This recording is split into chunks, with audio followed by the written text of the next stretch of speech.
Let's look at this math problem right here. We're going to use order of operations. For those of you who aren't familiar with that, we go parentheses first, right? And then we go exponents. And then we go multiplication, division, addition, subtraction. So remember, that's all from left to right, okay? So the first thing we're going to do is deal with the inside of the parentheses. So we see 6 plus 3, and that's going to give us 9, okay? And then I'll rewrite it over here.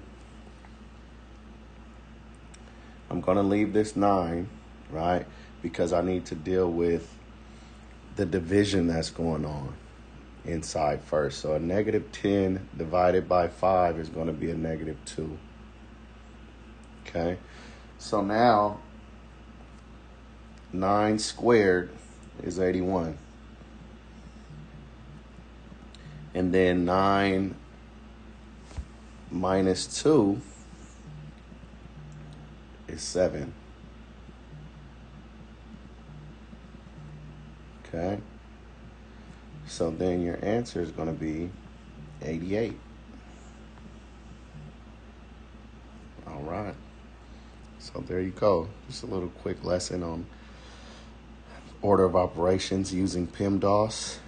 And thank you again for joining. If you have any problems that you would like to see me do, just put it in the comments, and I'll be more than happy to do those for you. So have a blessed day. Don't forget to like, subscribe, and share. Thank you.